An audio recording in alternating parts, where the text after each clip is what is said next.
Hey, Extension friends, Nate Burt here, NTAE Key Informant, and I want to talk today a little bit about this idea of listening to your body. Now, before you sort of jump off and say, this sounds really weird, it's not for me, hear me out. One of the trends I'm seeing, this is being recorded in late June 2025. Things may change in the future, but, let's be real, I kind of doubt it.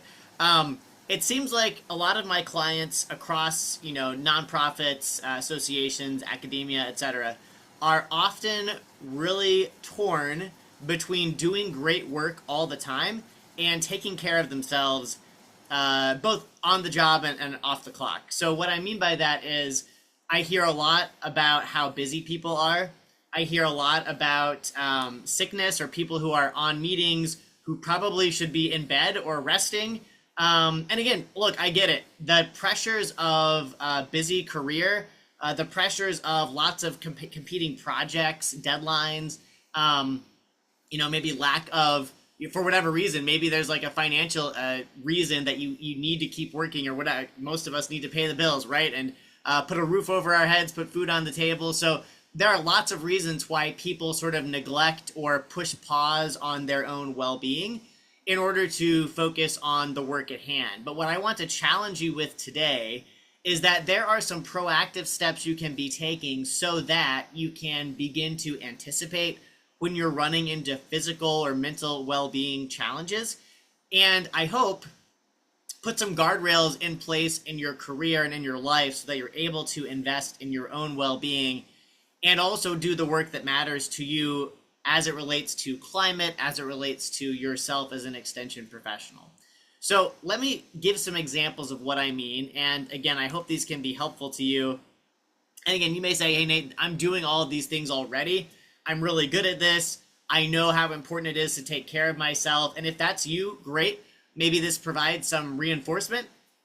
But I suspect all of us could use additional attention to detail as it relates to our well-being. So the first idea I want to share that I didn't include on this bulleted list is something I learned a couple of years ago, and it's the idea of not just investing and thinking about our lifespan, right? How long are we going to live on planet Earth? We all get one shot. It's pretty short in the grand scheme of things. And so many people think about their lifespan, right? How do I make sure I have longevity? But I think a more powerful principle, and again, I'm not a medical doctor, so don't take medical advice from me, like go talk to your physician or others you trust in the medical space. The idea that's powerful for me is this idea of health span. And health span is not just I want to live a long life, but I want to have a high quality existence, mentally, physically, emotionally, and that the quality of the life, my ability to be aware, my ability to do the things I want to do, to show up the way I want to show up, is far superior to simply having a long life, but maybe being in poor health for, 5, 10, 20 years. And again, all of us face various challenges and struggles where our circumstances are unique. I'm not at all trying to invalidate anyone's lived experience.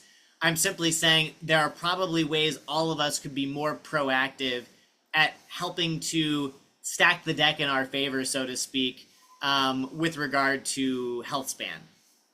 So when it comes to listening to your body, here's some things I recommend. And again, this is not rocket science. This is not shared from the perspective of a medical practitioner, but rather it's shared from my own experience advising leaders in a variety of spaces that are doing climate work and often struggling to balance their own well-being with the necessary demands of the work itself.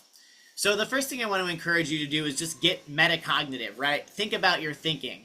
I know that when I am tired, I'm stressed, I'm maybe sick and not doing well, I tend to have racing thoughts. I tend to sort of think in circles. I tend to be more absent-minded. I remember, actually, I'll give you a recent example. I was doing farm chores yesterday on our little farm here in outside of St. Louis in Missouri. And I went to the mailbox. I was doing water, so I was filling a water tank, and I was going to get the mail in the process. When I came back, at some point I had this fugue state where I knew I had the mail, and then it wasn't in my hands anymore, and I couldn't for the life of me remember what had happened to it.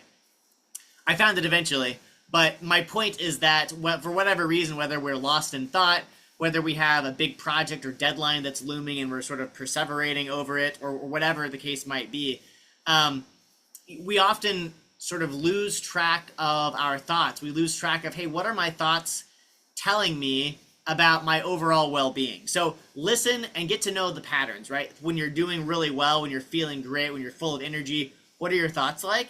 And conversely, when you're not doing well, when you need to have more rest or whatever the case might be, what are your thoughts telling you then? Like, use that as sort of a canary in the coal mine, so to speak, both positive and negative. And then I guess the second point is know the warning signs, right? So one of them is your thoughts. One of them is how am I feeling, right? Do I feel high energy? Do I feel weak, lethargic, burned out? Get to know those and be willing to embrace whatever you're feeling, right? A lot of us like to say, I'll be fine, I'll push through it. But what I found, again, this is one person's experience and someone who's read a fair amount about, personal, mental, physical well-being, is that when we push through, we tend to make things even worse. So the sooner you can recognize, hey, I'm not doing well, I need to take more care of myself, the sooner you can start to plan your day, to plan your week, to rearrange things, to drop something altogether, again, in a professional way where you're not getting the work just completely forgotten about, but you're able to delegate that or let someone know, hey, I'm not going to be able to get to this for another day or whatever. People are often more forgiving than we realize, but again, it starts by setting our own boundaries. So set your boundaries. Think about this.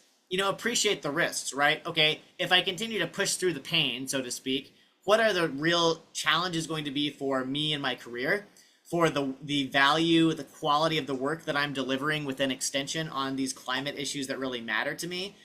What are the risks going to be to my relationships, right? Whether with my spouse or my partner, with my children, with my community, with groups I'm a part of. Then assess the options, right? Most of us have more options than we realize. I always like to have at least 3. I think I learned that from my business coach, Ed Gandia. But whatever the case might be for you, you have more than one option, right? You don't just have to push through it. It may be I'm going to push pause until tomorrow. It may be I'm going to let a friend know or a colleague. I'm going to get some outside input. I'm going to sleep on it and think about it.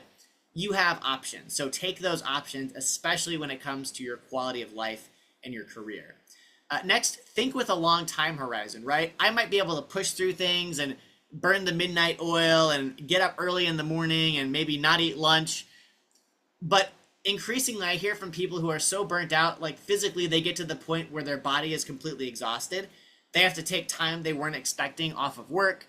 They are shutting down for maybe even weeks at a time because they're not able to recover fully. They're using vacation time for let's say, physical recovery, time that really probably should be a sick day, but instead that's spilling over into their vacation time just so they can get some kind of a break they can justify.